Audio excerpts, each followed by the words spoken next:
Hello and welcome to a brand new episode of Lowdown. Today, I'm absolutely delighted to be joined by the High Performance Director of Austin FC, David Tenney. David, welcome to the show.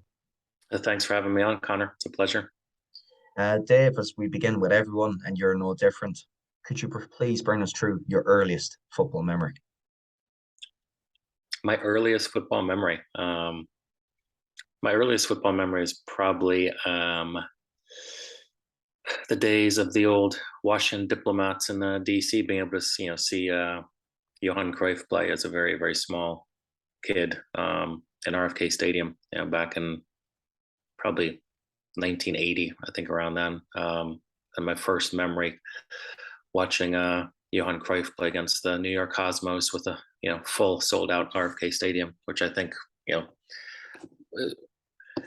my generation was kind of the first one to be able to experience that. I mean, a full football soccer stadium with with some world class players like that. So definitely made a impact on me, and made me choose this sport over any other sports that were available in America.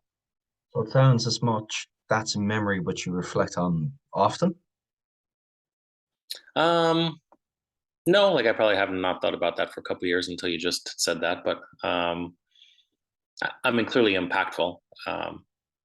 And led me kind of later in my career down really looking more at the Dutch side of things, and follow Johan Cruyff in his career after that. Because it certainly made for an interesting pathway for yourself, Dave. If I'm not mistaken, you did your UEFA A, if I'm correct, in the Czech Republic. Yeah, it was the Czech Republic Football Association A license. Yeah, in 2004, I'd had a colleague of mine in the Washington D.C. area that had took a year sabbatical and spent a year in Prague and took the course, and had set it up to allow me to take the course as well at through Charles University in Prague. And what you were exposed to in the Czech Republic at the time, Dave, was that revelatory, I suppose, to what you would have been privy to in the States as a young man growing up in the soccer culture? 100%. Yeah, and I was at the stage where I had done several of my courses already here in the States, and I always had this sense that there was something that was missing at that point. And this is mid 2000s, and not how the courses are currently structured, but a lot on very very rigid kind of teaching and expectation of coaching cues, and some how you structure a training session, and I always had the sense that there was something that was a little bit off, and so I had the chance to take this course, and within the course, you're all assigned to a team, and I was assigned to the Sparta Prague under 19s, for my time of staying in the Czech Republic, where I was kind of out there field side with them every day, and they did a series of 1v1, 3v2 type exercises in that day. And when I asked the coach, well, the coach asked me, well, so what'd you think of the training session? And it was a lot of finishing and around the box, and he nodded and he says, yeah, but first exercise is sprint power, duration of work and work to rest is this, and second exercise is speed endurance, and work to rest is this, and we're looking for X number of reps, and I've kind of clicked in that just was something at that time was not a part of our coaching courses. Is it's nice to set up a training session for to address a certain topic, but what we're doing on which days and how long we're doing them, and when are our hard days and when are our easy days, and what type of cycles we build over a month, that was just something that was not present in those coaching courses at all, or really coach education, in our country at least. And so that kind of this light bulb went on then. I'm like, okay, this makes sense to me, and this kind of resonates. And at the same time, I was, going through the exercise science education, the university, and so I kind of went down that path of really focusing on periodization, planning, how to build the right training cycles. Just really kind of focus on that over your typical youth coaching path, I guess, at that point. And coming back to the US after learning all of that, Dave, did you find it tough to assimilate back into the soccer culture? No, because I do think there was a general recognition of there was a need there. I came back in and it was, I felt doors just kind of opened up at that point, because I feel like I now had some skills and a structure that was really unique and that teams, clubs, coaches were searching for. And so I actually felt the opposite, where it's just, all of a sudden I was working, within a year I was doing the planning and periodization for two men's and women's, college programs, where I was at George Mason, and I was with the women's pro team at that point. And then, within 2 years, then I was in MLS. So yeah, I felt like it definitely gave me some skills that helped me kind of open up doors. And before we look at your time at the Sounders, which was completely formative in your coaching, let's first zoom in on that role of high performance, the one which you've become Yeah. renowned for, essentially, Dave. How would you come to describe it in your own words? It's definitely the role of a facilitator, where you're really facilitating the communication and programming between coaching, performance, fitness, performance, and medical, and really making sure that there's a common language and good decision making, and there's just a collaborative nature and mindset amongst all practitioners in those spaces. And then when we speak of high performance, I mean, you did spend 9 years with the Sounders, Dave, if I'm not mistaken, who were true Mhm. pioneers in the MLS at that time in terms of applying evidence-based data, performance analysis, so on and so forth. I mean, why do you think their staff members were so able to collaborate, communicate, and evolve really at the speed of change at the time? I don't know. It's a good question. Yeah, I think we were one of the first where, which is now kind of second nature for a lot of clubs, but I think we were the first where we were collecting a lot of data. At that time, I think there's lots of clubs that were collecting a lot of data, and I think there was this evolution in some ways on the data science side, where um, we were the first in MLS. I think we were the first to use GPS on a daily basis in MLS. We were the first to have just a real centralized data structure. At that point, I'd hired Ravi Ramaneni, who ended up being, really instrumental in a lot of the Sounders' success after, and he had come over from Microsoft. And I think there was an evolution in the early 2010s, where you had, your sports scientists that were just used to using their external hard drive and doing everything in Excel, and they kind of come and go with their own data, into this world where you have a centralized data structure, and you're really starting to have coaching put their data together with the sports science, and then medical being able to tap into that, and really ramping up how you make good decisions, right? Because sometimes we can talk about, evidence based um, mindset can I think be cliche at times, but what it really is it's about integrating all data under, kind of one umbrella, understanding how the interactions between all the different types of data and how that impacts, performance, fatigue, injury risk, things like that. And there's a mechanical side of, like, how do we actually get all this data into one place? And I think, what was special about the Sounders is I think we were one of the first to do that, within MLS.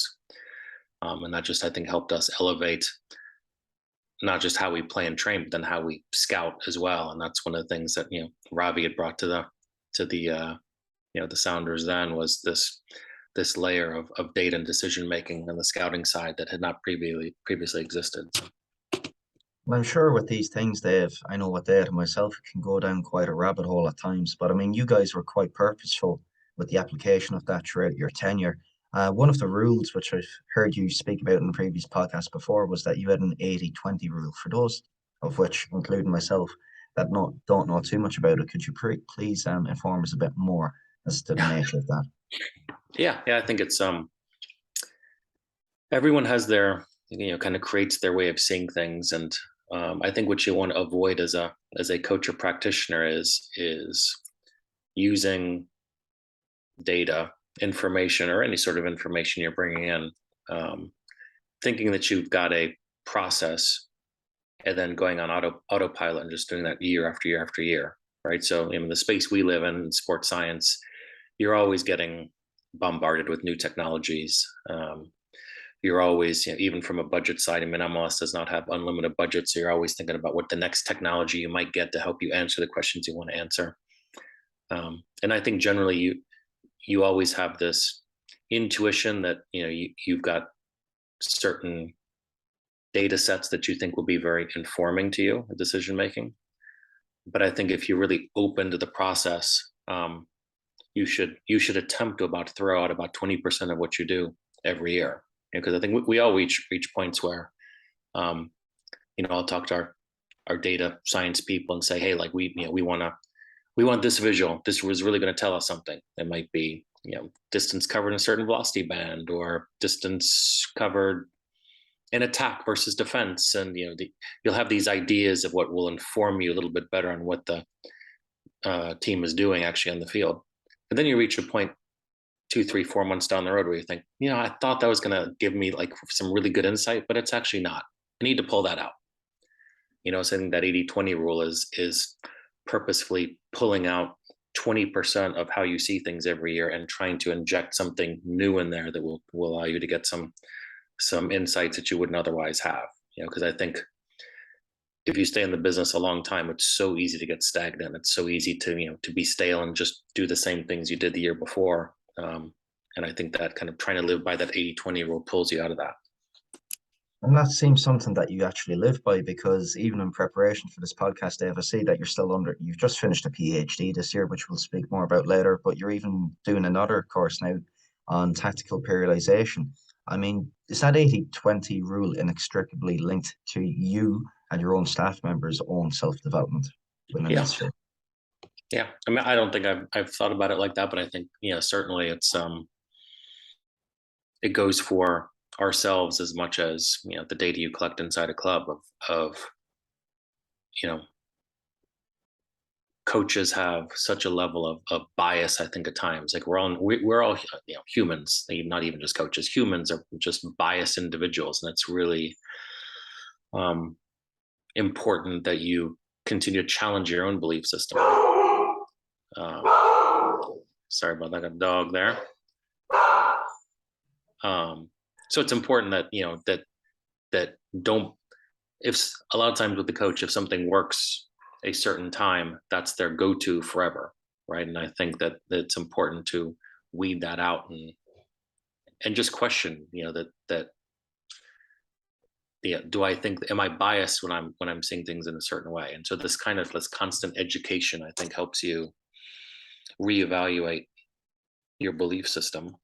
Because again, we shouldn't be seeing things the exact same way we saw them 5 or 10 years ago, right? And I think it's something I stress to my staff, is that there's things we're doing this year in Austin that I never did. There's a lot of things we're doing this year in Austin that I never did in Seattle.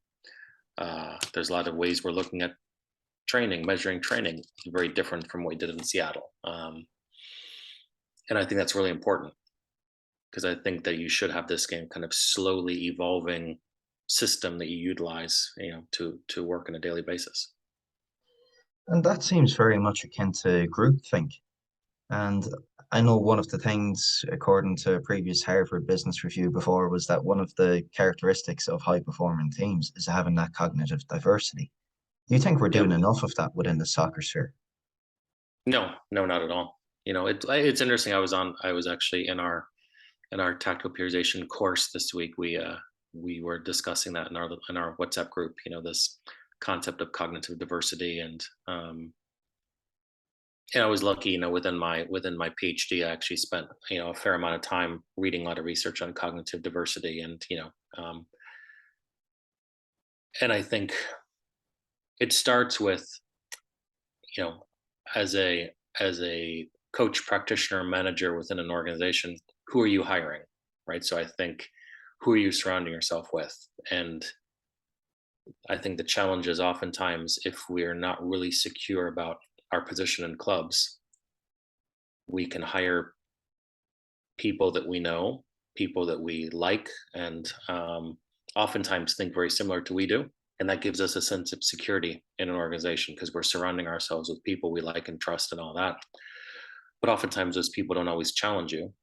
And also, they might see the world the exact same way you see the world, right? And so I think this concept of cognitive diversity allows you to surround yourself with people that see things differently, that process things differently. Um, but having said that, it's definitely a very uh, upside down U-shaped relationship, isn't it? I think there's a sweet spot of cognitive diversity. You don't want too much, right? And I think if you decide to hire a staff where you have people from all these different disciplines and all these different backgrounds, and you have a ton of cognitive diversity, you may not have the same language, you might not see the world at all in the same way, and then it's going to be more difficult to collaborate. So I think cognitive diversity is really important, but you have to be really strategic. And when you're building a staff, that you're finding that kind of sweet spot where you're being challenged, but you still have a common language, and you can still build a culture where you will eventually see things in a similar way. It seems to me as well in the macro, Dave, that is partly to explain for the rise of the T-shaped practitioner within leadership positions. Mm-hmm. Yeah, I think that's. I know I come into a staff with a certain, as I'm building a staff for myself, I have a certain skill set, and then I need to surround myself with people that complement my skill set, not duplicate my skill set, but you know uh, complement it, and really knowing what those areas that I need to complement my skill set. So I think that's that T-shaped leadership that I think is really critical. Because again, I think it's quite often where people will want to hire people that think just like them, um, and that's just not where high performance really lives. No, and it's quite very rigid. It's quite very predetermining. I'm going to link this to a quote recently. I'm reading Pep Yinder's book on Liverpool's Okay. season from last Yeah. year. Don't know if you've read it thus far, but absolutely terrific Yeah. read. And I would I'm about implore halfway everyone to. through it. Oh, it's amazing. But he has one great quote at the start of the season where everybody is responsible for everything. It's got me thinking a lot about predetermined roles within football. And I've heard, and I'll link this back to something which you've spoken about before in a previous podcast, where you speak about clarity, which it can be fast become rigidity, and a precursor to that nearly is why not have an environment of trust where everyone is responsible for everything? And for me, that's the perfect antidote to this evolution of change, which we're all experiencing at the moment. Yeah. Yeah, and I mean that.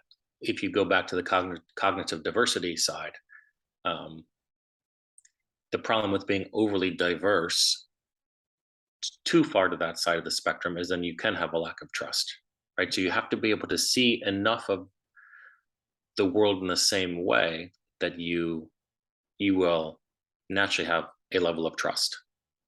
Um, but then you can't all see the world exactly the same way, because then there won't be any challenge. There won't be any cognitive challenge, and that's what's I think interesting about And obviously, Liverpool have their issues this year, but they've been a tremendously successful organization. And if you look at the way Jurgen Klopp has built his own staff, I think that's a good example of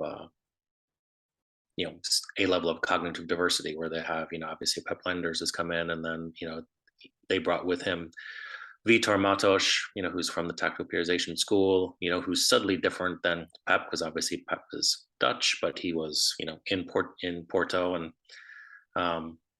I think it's a good example of Klopp bringing someone with him who's been with him, I think, the whole time since when he was at Mainz and Dortmund and the staff, as well as now Pep and Vitor as well, to who also have a relationship with each other, and that staff, really I think challenges each other in a positive way, which I think that comes out in the book, where they're trying new things, and yet that it's a safe environment with a lot of trust. And I see that to be a common characteristic amongst the greats. I suppose, Dave, if you'd like to call them that. I mean, the likes of Klopp, he's not scared at all to bring in people that are Yeah. absolutely specialists in their field. We've seen Sir Alex Ferguson in the past do it in a different way, where he changed his head coach every 2 to 3 seasons. I mean, I can see you've done it yourself, really, for challenging your own biases throughout your own career.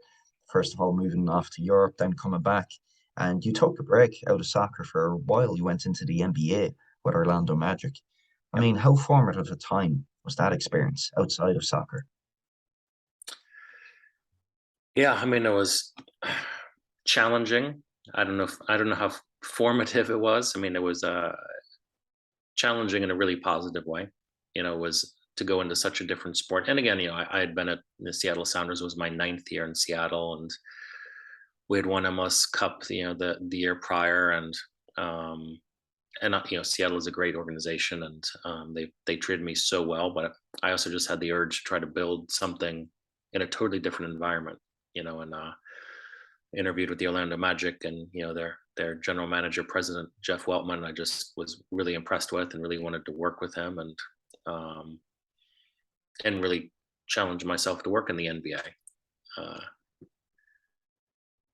I think it's such a switching sports was so challenging, but also the role was very different. So I think what I learned, and it went into my PhD a little bit, is that each each sport and each league subtly changes the demands of a particular role, right? And so my role was really, really different in the NBA relative to Major League Soccer and MLS, and that was really challenging. And I think also it helped me really understand what I'm good at, and what I'm not as good at, right? I think there was a level of humility, that I think that the whole experience gave me as well, because I knew what I was good at, and a lot of that was communication with the coaches and the planning, and the structure, the training cycles, and all the things we've talked about. And in that role, and in the NBA, you don't do that quite as much, right? There, it's really managing a larger staff, a larger performance and medical staff, and you're dealing with agents and talking to agents and talking to doctors, and it was a very, very different role. And I'm grateful to have had it. It made me a better practitioner, but I think it surprised me how different the role ended up being. And then also just understanding the nuance of the sports. Right, each sport has its own, you know, uh, each sport in each league has just its own unique nuance about it. And I think that not having as extensive a background in basketball, it was that was a challenge. And I felt like I could have stayed there, and and understood NBA a little bit better over time. But then also, as we talked about with the Johan Cruyff experience in the beginning, like this is what I love to do, right? And I felt that it made me understand that I actually loved soccer, football, and I just missed it, right? And I didn't think that was going to be the case as I went into my experience in the NBA. And it's brilliant self-awareness to have nonetheless. One thing which you touched upon briefly there was your own PhD, Dave, which I'd like you to speak a bit about because it was on organizational leadership. Just wondering, did the competencies that you saw that you had, that you needed to have for that role within the NBA, was that totally drastically different to football and in event of that in addition to that, several other sports? Yeah, no, I think the competencies are fairly universal, but there's different ones that are stressed, in different ways. And so, um, for example, one a really, really key competency is you definitely have to be able to manage up, within that role of high performance director. But managing up in MLS is different than managing up in the NBA, who you're actually managing up to, right? Is it more towards the coach? Is it more towards your general manager, president? Um, the principles were the same. Um, you really need to work as a communicator and facilitator within your staff. You have to be what we call a performance facilitator, where your staff has to work really, really well together, right? It's less about you and how you're facilitating your staff working together. And then I think that's one of the key and interesting insights that I had, within the course, is that um, as I interviewed all these high performance directors, there was definitely a shift in evolution as I interviewed different ones at different ages, right? And those in their 30s spoke a lot about feeling pressure to make the right decisions, feeling, pressure to be seen as a good decision maker, worrying about making mistakes. That that's some of the, you know the issues that popped up, that emerged from the data, talking to those uh, participants. But then some of the older ones, those around the age of 50, they didn't speak about it at all. They spoke about facilitating their staff, managing up, putting the right people in the right places. It was very much less about them and more about how they are facilitating their staff. And I think that's what was interesting, of just the shift of practitioner to a facilitative manager over the course of one's career, and having those, and the skill set ends up being really different, right? You can be in your 30s and you have to be a really good coach, and you have to reach athletes, and you have to be able to teach technique, and you have to um, be able to go on and express things, in on the field, or in the gym, to athletes. And then 15 years on, you're leading a group, and you have to be able to manage up and decide who to hire, and make sure you're managing the dynamics within your staff, and those are really, really different skill sets. And if you were to have those conversations in 10 years' time, Dave, do you envisage those topics changing or remaining the same when it comes to high performance? I think they'll continue to shift. I think, if you talk to people and it was like this in the NBA, and it's like this in a lot of the big leagues in the US and in Europe. Athletes are starting to use their own outside people, right? And that might be for medical or performance reasons, but um, there's definitely the shift of the role of the high performance director is very much going to be around now. How do you deal with the external people around these players, right? Because you know the new athlete, the new Gen Z athlete, is going to be totally different in how they, what they want, what they need, and the support system they have around them, and then our role being able to interact with those people. I think that's already apparent, within most of the big leagues in the world, whether it's Premier League or NFL or NBA. As players make more, you know, more financially, they're actually surrounding themselves with people to help them that are outside the club. And I think, managing that ecosystem is going to be really, really critical. And another thing, I mean, bringing it back to the current day, we were just speaking off camera, Dave, about my visit to Austin FC at the end of August. Was there with the academy, just saw some great work being done by Juan, Jason, Mimo, and all the guys that are there. For those who are listening that don't really have any notion about Austin, where it is, about the football club, I mean, could you just explain to everyone how unique, in fact, the city actually is and the football club there? Yeah, I mean, it's well, first, it's the only it's it's one of the fastest growing cities in the U.S. And one of the reasons I was attracted to it is, it reminded me a lot of Seattle from the standpoint of this vibrant city that now was adding, the tech explosion, and Apple is building a headquarters there, and the the number of tech companies are going in there, make it such a unique environment. And then for it to be Austin FC to be the only major league sports team in that city, the first major league sports team in that city, gives this a natural support from the people. And it's got very much this tech driven fan base, as well as a Latin American driven fan base that makes it really, really unique, because it's got a hipster vibe along with a Latin vibe, which I think makes it really, really cool. And then support from ownership. They really supported building the academy, and we've built a fantastic world class training facility. So the financial support from ownership has been amazing, and and then also just they've allowed the club, Claudia Rain and Josh Wolf, to hire really, really good people, across the academy and first team. So yeah, it's been really unique and really special. And I think you're seeing that, last year was a little bit challenging from, the first year as our inaugural season, but I think this year we've been able to really grow and evolve, and you're seeing that, on the field. There's somewhat foreboding in that as well too. I mean, the results weren't always there last season as akin to what they are this season.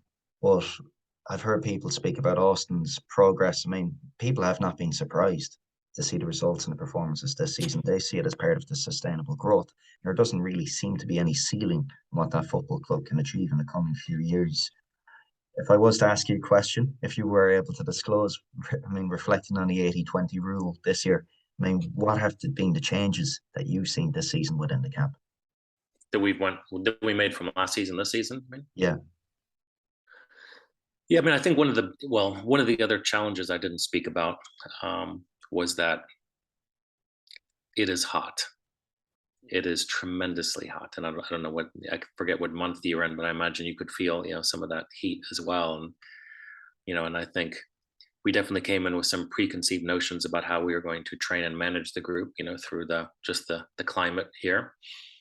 And I think we realized that there's this kind of like there's a significant kind of chronic long-term effect actually living in this climate, and what it does, and how we actually have to train and manage the group. And I think we definitely threw out at least 20% of how we did stuff last year and changed it to this year. And I think when it came to any games in the warm climates, I felt like we really thrived at the end of these games this year, in part because I think we had a freshness, and part of it is the players are now used to it more as well. And it's funny because there's definitely a physiological adaptation that happens, with the climate, but I think there's also equally a mental perceptual, adaptation to climate as well that cannot be understated. That we definitely made some changes in our training rhythm, our periodization, as it related to the climate, and I think you see that, with some of the success we had through the really, really hot months this year.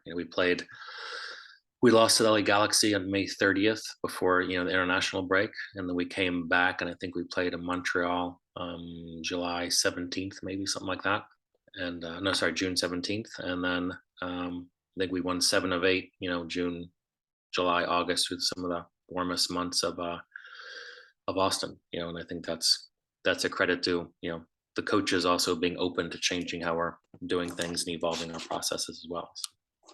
It really is a unique and fascinating ecosystem, Austin. I think you could do a podcast on the city itself, just on its own.